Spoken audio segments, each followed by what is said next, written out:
안녕하세요. 좋은 아침입니다. 어제 저녁에 비가 좀 와서 그런지 더 시원한 그런 아침인 것 같습니다. 자, 오늘 나눌 하나님 말씀은 창세기 12장 10절에서 마지막 절까지 함께 보시겠습니다. 그 땅에 기근이 들었으므로 아브람이 애굽에 거류하려고 그리로 내려갔으니 이는 그 땅에 기근이 심하였음이라. 그가 애굽에 가까이 이르렀을 때 그의 아내 사레에게 말하되, 내가 알기에 그대는 아리따운 여인이라. 애굽 사람이 그대를 볼 때에 이르기를, 이는 그의 아내라 하여 나는 죽이고 그대는 살리리니 원하건대 그대는 나의 누이라 하라. 그러면 내가 그대로 말미암아 안전하고 내 목숨이 그대로 말미암아 보존되리라. 아브람이 애굽에 이르렀을 때 애굽 사람들이 그 여인이 심히 아리따움을 보았고 바로의 고관들도 그를 보고 바로 앞에서 칭찬하므로 그 여인을 바로의 궁으로 이끌어들인지라. 이에 바로가 그로 말미암아 아브람을 후대하므로 아브람이 양과 소와 노비와 암수 나귀와 낙타를 얻었더라. 여호와께서 아브람의 아내 사레의 일로 바로와 그 집에 큰 재앙을 내리신지라. 바로가 아브람을 불러서 이르되, 내가 어찌하여 나에게 이렇게 행하였느냐? 내가 어찌하여 그를 내 아내라고 내게 말하지 아니하였느냐?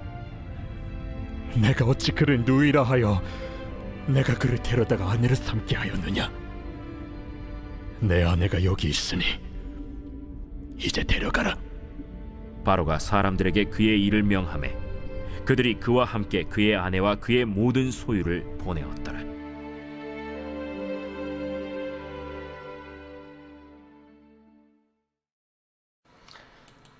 네, 이제 아브라함에 대해서 우리가 말씀을 묵상하고 있는데요. 지난 주일에 하나님께서 아브라함을 부르시면서 복이 될지라, 너는 복이 될지라. 그래서 하나님께서 아브라함의 고향, 친척, 아버지의 집을 떠나도록 그렇게 부르셨다. 복을 약속해 주셨다라고 말씀드렸습니다. 자, 이제 아브라함이 이렇게 참 고향, 친척, 아버지의 집을 떠나는 것이 쉽지 않지만 순종의 발걸음을 내디디지 않습니까? 그러나 역시 아브라함이 그 믿음이 어떤 것인지 오늘 바로 그 민낯을 드러내는 것을 보여주고 있습니다. 가나안 땅에 이제 이르렀어요. 물론 그곳에는 아는 사람도 없고 또 자기 땅이 아직 주어져 있지 않고 함께 어울릴 사람 또 믿을 사람도 없는 상태입니다. 그런데 공교롭게도 아브라함이 가나안 땅에 오자마자 그 땅에 큰 기근이 들어요. 기근이. 낯선 곳에서 먹을 것도 없고 그러니까 얼마나 두렵고 걱정되겠습니까? 그래서 아브라함이 소문을 듣고 애굽 땅으로 내려가거든요. 애굽 땅. 애굽은 나일강이 있기 때문에 언제나 물이 많고 또 먹을 것이 풍부한 그곳에 가게 되었습니다. 먹는 문제를 해결하는 데는 애굽에 가는 것이 나름 괜찮은 방법인 것 같아요. 그런데 애굽으로 내려가면서 아브라함이 생각하니까 자기 아내 사레가 아리따운 여인이라 혹시 낯선 곳에 또 애굽 사람들은 키도 크고 힘도 세고 해가지고 괜히 아내를 잃을까봐 또 아내 때문에 자기까지 죽임을 당할 두려움을 갖게 되었습니다. 그래서 이제 아내에게 얘기하죠. 우리가 부부 사이지만 당신이 내 아내가 아니라 내 누이라고 합시다. 그러면 내가 목숨을 지킬 수 있을 것 같소. 자, 여기에 오늘 이 본문에 아브라함의 민낯 세 가지, 아브라함의 실수, 아브라함의 잘못 세 가지를 우리가 발견할 수가 있습니다. 하나는 인간적인 생각으로 가나안 땅을 떠났다는 거예요. 그곳은 하나님이 인도하신 땅이었습니다. 여러분, 한 번 순종했다고 우리가 계속 순종하는 거 아니에요. 아브라함이 갈대아 우르를 떠나고 또 하란을 떠났다는 것은 하나님에게 순종한 거 맞아요. 참 놀라운 하나님의 인도하심에 이끌려 그곳에 갔습니다. 그런데 그곳에 단지 기근이 들었다는 이유, 하나님의 인도하심으로 애굽에 간 게 아니고 기근 때문에, 먹고 살 걱정 때문에 애굽으로 내려간 거예요. 인간적인 생각이라는 거죠. 하나님의 인도하심을 구해야 할 터인데, 내가 하나님의 인도하심 가운데 이곳에 왔습니다. 하나님, 그런데 기근이 있습니다. 어떻게 해야 할까요? 이렇게 하나님의 인도함을 구하는 것이 아니라 인간적인 생각으로, 인간의 방편으로 애굽으로 내려갔다는 것, 바로 하나님의 인도하심에 대해서 더 철저하지 못했다는 것이 첫 번째 실수고요. 두 번째는 거짓말로 자기 목숨을 지키려고 했다는 것입니다. 애굽에 내려갔는데, 그런데 거짓말을 해가지고 결국 어떻게 돼요? 아내가 많은 사람들의 눈에 띄었고 급기야 바로의 궁까지 이끌려가게 되었어요. 그 덕에, 그 거짓말 덕에 어떤 일이 일어났습니까? 16절에도 보면 이에 바로가 그로 말미암아 아브라함을 후대함으로 아브라함이 양과 소와 노비와 암수 나귀와 낙타를 얻었더라.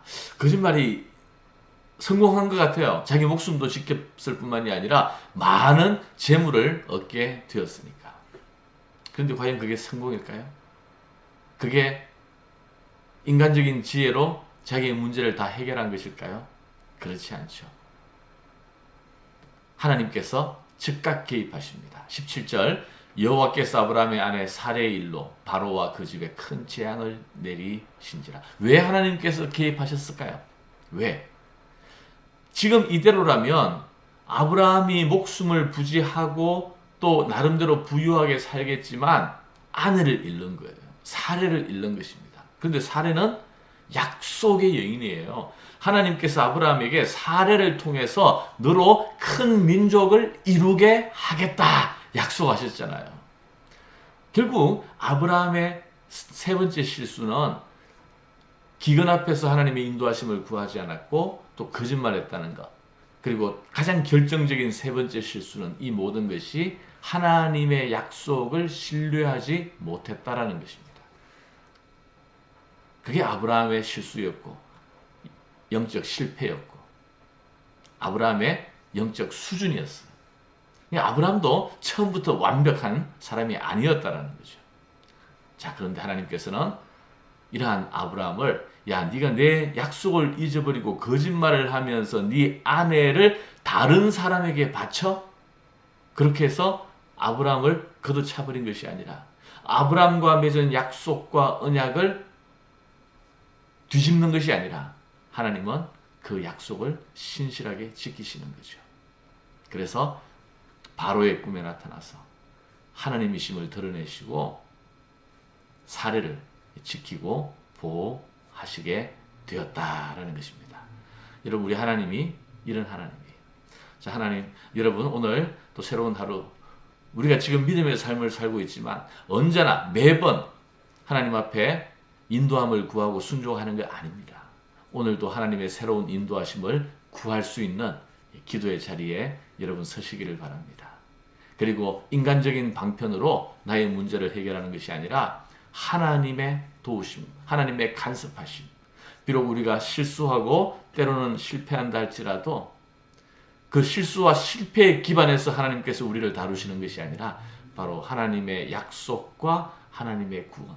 그래서 우리의 연약함, 우리의 실패에도 불구하고 하나님은 우리를 향한 약속과 구원을 끝까지 지키시는 하나님. 그래서 우리가 하나님을 찬송하는 것 아니겠습니까? 그래서 우리가 하나님을 끝까지 믿고 신뢰하고 의지하는 것 아니겠습니까? 이러한 하나님을 오늘도 찬양하시면서 오늘도 하나님의 인도하심을 구하고 또 우리의 연약함에도 불구하고 그 놀라운 뜻을 이루실 하나님을 찬송하며 하루를 시작할 수 있기를 주님의 이름으로 축복합니다. 기도하겠습니다. 하나님 감사합니다. 오늘 또 아브라함의 실수, 아브라함의 민낯을 우리가 보았습니다. 아브라함이 처음부터 놀라운 믿음의 사람이 아니었습니다. 이렇게 하나님께서 점차 하나님이 어떤 분이신지를 드러내 주셨고 하나님을 경험하게 하셨고 하나님은 끝까지 약속과 언약을 지키신다는 것을 확정해 주셨습니다. 우리에게도 이러한 하나님이심을 믿고 감사를 드립니다. 오늘도 우리가 하나님 앞에서 넘어지지 않도록 세상 유혹 가운데 두려워하지 아니하도록 저희를 도우시고 하나님의 인도하심을 구할 수 있게 하시고 또 우리의 연약함에도 불구하고 하나님의 선한 뜻이 이루어지는 삶의 현장을 저희들로 하여금 보게 하여 주시옵소서. 예수님 이름으로 감사드리고 주의 이름을 찬송하며 기도하옵나이다. 아멘.